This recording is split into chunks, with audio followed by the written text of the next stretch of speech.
My name is Amanda and I'm autistic. I have a PDA profile and I also have Asperger's. The best way I can describe my life is that I've always felt like I was drowning. I'd grab at something to keep my head above water and it had helped for a while. Then I'd founder again and find something else to pull me up. The thing is, I thought that this was normal. I thought that everyone struggled with life like this because I didn't get my diagnosis until I was 48 years old. As a child, I was very intelligent. I had no learning difficulties. I was overly intelligent for my age, hence I slipped through the cracks. And as a recently diagnosed adult, I still fall through the cracks.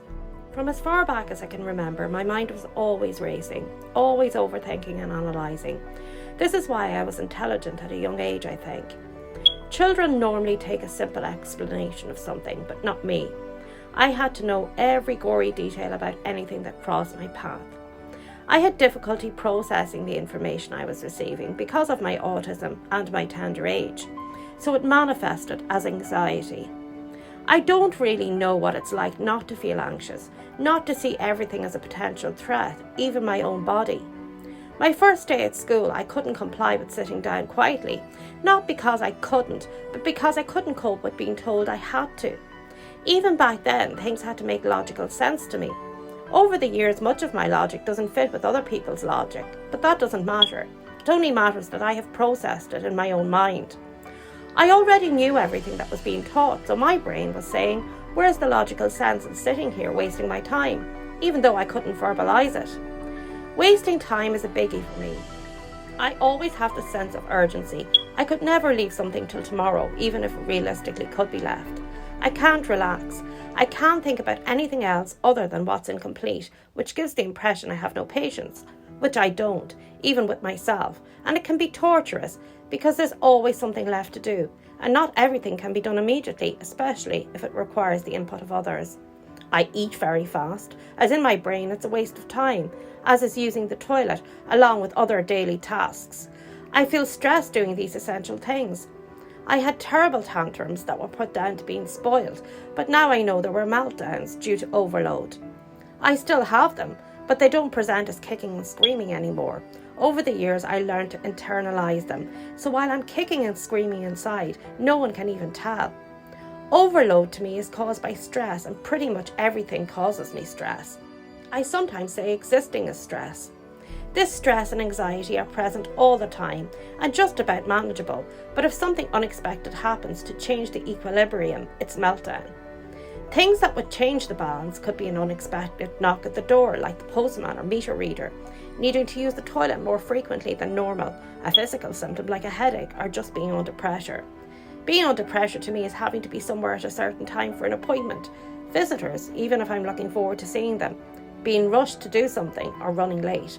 When any of these things happen, it feels like my brain turns to spaghetti. I can't focus. I can't do what I need to do. My processor malfunctions and this causes meltdown or shutdown. I've muddled my way through life trying to manage my responsibilities and struggling every day to do so. And like I said, assuming everyone else did so too, only they were perhaps better at it than I was, because I've made a lot of mistakes in my life.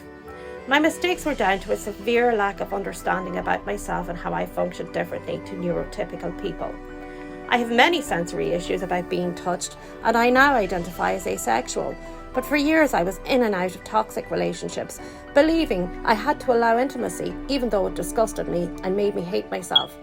I am not very affectionate because as I don't like being touched, it's natural for me not to do it to others.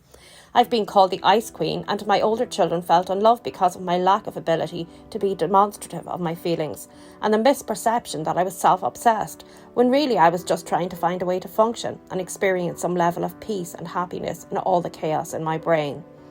I remember being in labour with my first child and I was very distressed. My mother was stroking me to offer comfort and I pushed her away, which I know hurt her. I felt guilty and regretted that, as she never really did it again. It was unusual for me to act on my feelings of discomfort around things, because I had masked all my strange idiosyncrasies for years. Unfortunately, she died before I got my diagnosis, so I never got to tell her that I was autistic. I guess there was embarrassment to show the real me and to fear of being perceived as weak or substandard. I'm not incapable of love, I'm just incapable of expressing it in the expected way. I do self-obsess, but not out of arrogance, out of necessity. It was only a year or so ago that I discovered that a lot of my feelings or coping mechanisms were not normal and shared by the majority of people. And this was through an autism workshop I attended because my youngest son had been diagnosed as being on the spectrum. Things like the Coke can effect and the importance of sticking to a very structured routine really resonated with me. I spoke to the coordinator and filled in a questionnaire, and my score indicated that I should be assessed. By the time I got assessed, having obsessively researched as I do, I knew I was also on the spectrum, so my diagnosis was not a surprise at all. Most of the organisation seem geared up towards the caregivers of autistic children rather than autistic adults. I guess it's assumed that autistic adults have already had plenty of support when they were younger, but that's not always the case. There are many like myself from my generation that did not receive support when they were younger or even a diagnosis. Getting a diagnosis so late in life might seem a little pointless, as I still don't really fit into any of the support categories, but I don't think it was, because it helped me to understand myself a little better. It gave me an explanation why I lived my life the way I did and allowed me to begin forgiving myself for all the things I did wrong. I now have the confidence and ability to verbalise if I can't do something or I'm getting overloaded without being ashamed. It doesn't always work, but I feel I have a bit more control over what I want and what I don't want, and if others can't accept that, then they don't have a place in my life. I feel I can be a better parent to my autistic son because I get what he goes through and I can pass on some of what I've learned about managing things to him. We have a good understanding of each other.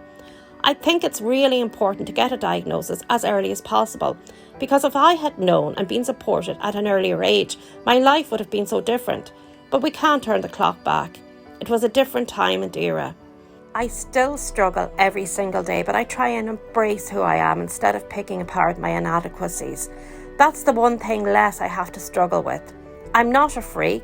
I'm not lazy. I'm not a narcissist. I'm not crazy. I'm autistic.